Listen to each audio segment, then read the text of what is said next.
Inside the dungeon, the party treaded through a world with ancient buildings in ruins. As beasts approached, they easily handled them using their individual skill attributes. With each monster they killed, a mana stone appeared. The geezer and the ugly-haired dude marveled at the sight, commenting on how big the crystal was.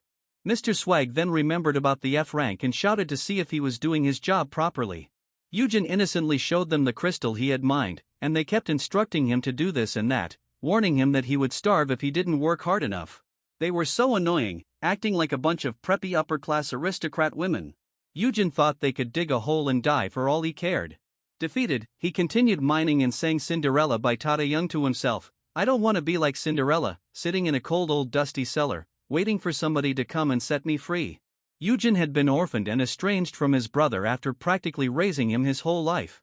After his brother awakened, Yu Haiyan left home straight away, ignoring Eugen's warnings and pleas for him to stay.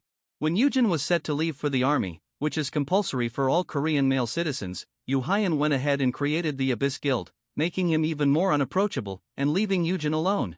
Frustrated, Eugen thought that if he awakened, he would be able to get closer to Yu Haiyan again. He found a broker who would only awaken him if he quit his job and handed over all his money. Eugen signed the contract but ended up as an F-class. The media bashed him, creating articles shaming him and detailing the debt he owed to the brokers. The title caregiver was given to him since he raised an S-class. Amid the chaos, Yu Haiyan found him and humiliated him, saying, "What caregiver? You're just holding me back now." When Eugen's legs became incapable, Yu Haiyan didn't even provide healer support, saying it was better that way so Eugen wouldn't be able to enter dungeons anymore. Yu Haiyan glared at his older brother, warning him to live quietly as he was holding him back.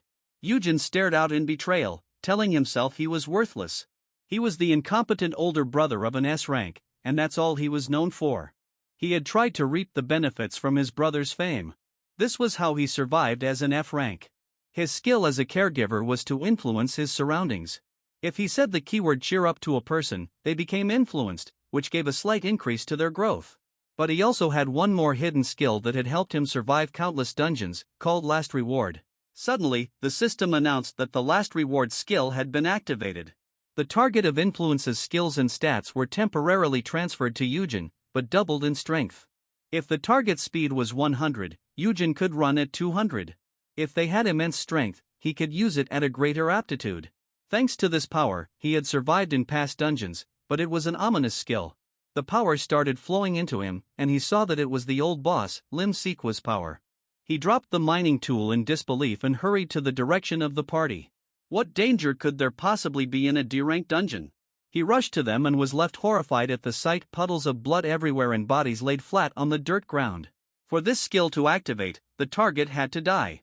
The boss lay there breathless, and Eugen was left alone in the dungeon with an unprecedented monster. He heard someone pleading to be saved. A three-headed dragon had grabbed the Rangha in its mouth, and he was barely conscious. The Rangha saw Eugen and started cursing him, blaming his death on Eugen's curse. He got devoured, and the dragon started targeting the black-capped man.